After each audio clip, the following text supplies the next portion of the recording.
नीयत सच्ची हो तो पूरी कायनात आपके हक में खड़ी हो जाती है।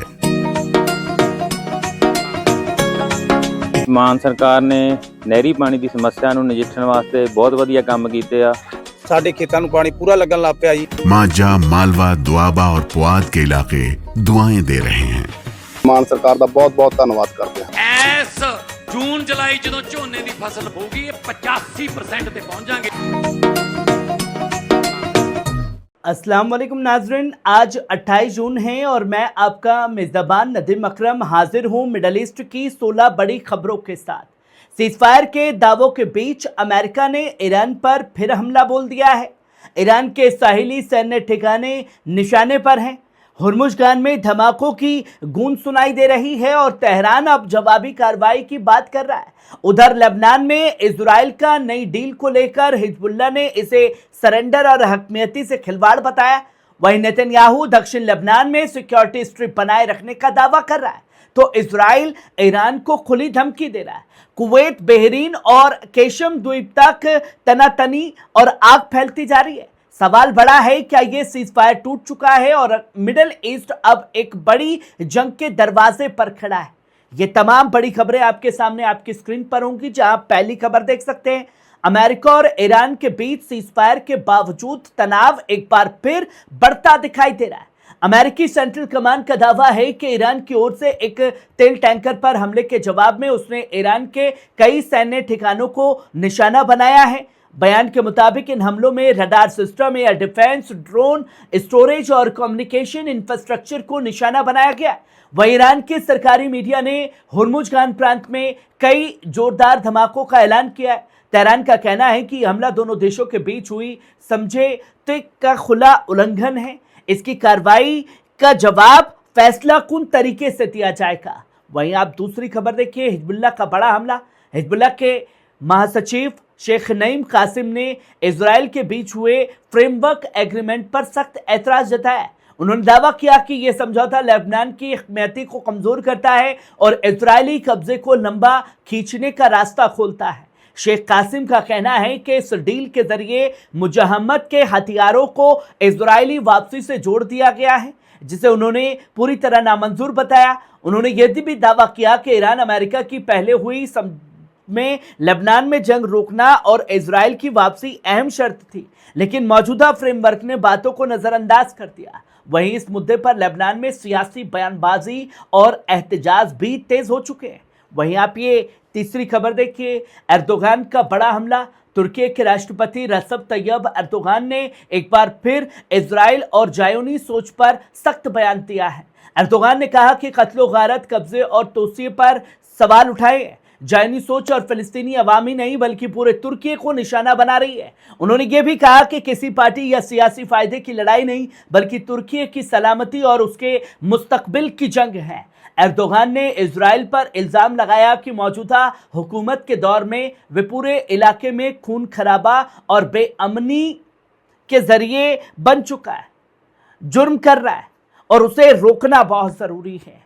और बीते 2.5-3 सालों से एर्दोगान का एक ही राग जो है बार बार अलापना कि अब हम पर खतरा है, अब हमें कुछ करना चाहिए। गजा बर्बाद हो चुका है, तब भी एर्दोगान का ज़मीर नहीं जागा। वहीं आप चौथी खबर देखिए, लेबनान के साथ हुए अमन समझौते को रोकने के लिए ईरान ने इजराइल पर हमला किया तो उसका जवाब बेहद सख्त ताकत के साथ दिया जाएगा। कर्ज का दावा है कि लेबनान के साथ हुआ यह समझौता ईरानी धड़े के लिए एक बड़ा स्ट्रैटेजिक झटका है। उनका कहना है कि इजराइल किसी भी नए हमले का पूरी ताकत से जवाब देने के लिए तैयार है। वहीं आप ये पांचवी खबर देखिए, ईरान के 10 सैन्य ठिकानों को निशाना बनाया गया। दोस्तों, अमेरिकी सेंट्रल कमांड यानी सेंटकॉम ने ईरान की नई एयर स्ट्राइक का वीडियो जारी किया। सेंटकॉम का दावा है कि ईरान के साहिली इलाकों में मौजूदा 10 अलग अलग सैन्य ठिकानों को निशाना बनाया गया। अमेरिकी फौज के मुताबिक इन हमलों का मकसद ईरान की सैन्य काबिलियत को कमजोर करना था। हालांकि ईरान की तरफ से अब तक इन हमलों में हुए नुकसान की आधिकारिक तफसील सामने नहीं आई है। ऐसे में दोनों देशों के बीच तनाव एक बार फिर बढ़ता दिखाई दे रहा है। वहीं आप ये छठी खबर देखिए, कुवैत में अमेरिकी एयरबेस पर ईरानी मिसाइल।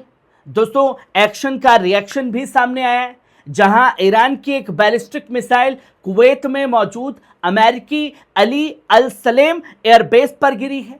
इस घटना के बाद इलाके में तनाव और बढ़ गया है। फिलहाल अमेरिका या कुवैती अधिकारियों की तरफ से नुकसान को लेकर पूरी तस्वीर सामने नहीं आई है, पर सैटेलाइट तस्वीरों ने पूरी तरीके से पोल खोल दी है। और अगर बयान आएगा भी तो यही कहा जाएगा कि तुच्छ नहीं हुआ है, हमने सब कुछ हवा में ही मार गिराया है। वहीं आप ये 7वीं खबर देखिए, ट्रंप ने ईरान पर अमेरिकी हमलों को लेकर बेहद सख्त बयान दिया है। दोस्तों, भूरे ने कहा है कि अमेरिका विमान ने ईरान के मिसाइल और ड्रोन स्टोरेज ठिकानों को तबाह कर दिया है, उसकी साइट्स पर हमला कर दिया है। उसका दावा है कि ईरान ने फिर से सीजफायर एग्रीमेंट की खुली खिलाफ वर्जी की तो कार्रवाई सख्त होगी। धमकी देते हुए अगर ईरान नहीं समझा तो अमेरिका अधूरा काम सैन्य तौर पर पूरा कर सकता है। उसने फिर कहा कि इस्लामिक रिपब्लिक ऑफ ईरान का वजूद बाकी नहीं रहेगा। मुंगेरी लाल के सुनहरे सपने देखना अभी भी भूरे ने नहीं छोड़ा है। दोस्तों, आप 8वीं खबर देखिए, ईरान के नाम से एक पोस्ट तेजी से वायरल हो रहा है। इस पोस्ट में बिल माहिर पर निजी हमला किया गया है और सवाल उठाया गया है कि अगर ईरान की न्यूक्लियर फैसिलिटी पहले ही तबाह हो चुकी थी, 28 फरवरी को जंग की जरूरत क्यों पड़ी। यानी पोस्ट में अमेरिकी कार्रवाई और उसके दावों पर सवाल खड़े किए जा रहे हैं। हालांकि इस दावे की आधिकारिक तौर पर पुष्टि नहीं हुई है, इसलिए इसे फिलहाल एक वायरल पोस्ट के तौर पर ही देखा जा रहा है और सवाल हो रहे हैं खड़े कि आखिरकार जब सब कुछ तबाह हो चुका था तो ईरान से ये फिर नई जंग क्यों। वहीं आप ये 9वीं खबर देखिए, ईरान की सिक्योरिटी कमीशन के प्रवक्ता इब्राहिम रजाई ने सरकार को अहम मशवरा दिया है। उन्होंने कहा कि सबसे पहले मुल्क के अंदर बैंकों में जमा हुए अवाम के फंड जारी किए जाएं ताकि लोगों को राहत मिल सके। वहीं विदेश में जो ईरान के फंड फ्रीज हैं उसे फिलहाल बाद के लिए छोड़ दें। कि ईरान का कहना है कि इस वक्त सबसे बड़ी ज़रूरत अपने नागरिकों को मिली परेशानियों को कम करना है। वहीं आप ये 10वीं खबर देखिए, ईरान का अमेरिका पर बड़ा हमला। दोस्तों, ईरान की तरफ से जारी एक बयान में अमेरिका पर सख्त इल्ज़ाम लगाया गया। बयान में कहा गया है कि ह्यूमन राइट्स वीक ऐसे वक्त शुरू हो रहा है जब तेहरान में आयतुल्ला अली खामेनी पर हुए पुराने जानलेवा हमले की बरसी भी है। ईरान का दावा है कि यह हमला मुजाहिदीन खल्क संगठन ने अमेरिकी हिमायत में किया था। बयान में आगे ये भी कहा गया कि अब वही अमेरिका सीधे सीधे दहशतगर्दी में शामिल होकर दुनिया को इंसानी हुकूक का सबक देने की कोशिश कर रहा है। और दोस्तों, अमेरिका और आतंकवाद का चेहरा किसी से छुपा हुआ नहीं है। वहीं आप 11वीं खबर देखिए, इजराइल के प्रधानमंत्री नेतन्याहू ने प्रेस कॉन्फ्रेंस में दावा किया कि समझौते के बाद भी इजरायली फौज दक्षिण लेबनान के कुछ अहम इलाकों में मौजूद रहेगी। उसने कहा कि शकीफ किले के इलाके में इजरायली सेना अपनी तैनाती जारी रखेगी। साथ ही ये भी दावा किया कि अमेरिका और लेबनान ने दक्षिण लेबनान में एक सिक्योरिटी स्ट्रिप बनाए रखने के इजराइल के हक को तस्लीम किया है। वहीं कुछ हलकों का आरोप है कि जिन इलाकों का जिक्र किया गया है उनमें फरून जैसा ऐसा इलाका भी शामिल है जिस पर पहले से इजराइल कब्जा नहीं था। वहीं आप ये 12वीं खबर देखिए, बहरीन की सड़कों पर जंग के निशान। दोस्तों, सामने आई इस तस्वीर को बहरीन की राजधानी मनामा की एक सड़क का बताया जा रहा है। दावा ये किया जा रहा है कि यह मंजर जंग के 5वें दिन पैट्रियट मिसाइल हमले के बाद का है। तस्वीर में सड़क पर हमले के असर और मलबा दिखाई दे रहा है। हालांकि इस तस्वीर की स्वतंत्र तौर पर पुष्टि नहीं हुई है, लेकिन अगर ये दावा सही साबित होता है तो ये दिखाता है कि ईरान और अमेरिका के बीच बढ़ते टकराव का असर अब पूरे खाड़ी इलाके में महसूस किया जाने लगा है। वहीं आप ये 13वीं खबर देखिए, ईरान के केशम द्वीप के पास कारोबारी जहाज में लगी आग। ईरान के केशम द्वीप के करीब एक कारोबारी जहाज में आग लगने की खबर सामने आई है। शुरुआती जानकारी के मुताबिक जहाज में धुएं का बड़ा गुब्बार उठता देखा गया, जिसके बाद इलाके में हलचल बढ़ा दी गई है। फिलहाल आग लगने की वजह साफ नहीं हो रही है और ना ही किसी हमले की आधिकारिक पुष्टि हुई है। वहीं खाड़ी इलाके में जारी तनाव के बीच इस घटना ने समुद्री सुरक्षा को लेकर नई फिक्र जरूर बढ़ा दी है। वहीं आप ये 14वीं खबर देखिए, अमेरिकी हमले के बाद ईरान की बड़ी चेतावनी। दक्षिण ईरान पर अमेरिकी बमबारी के बाद तेहरान ने बड़ा इशारा दिया है।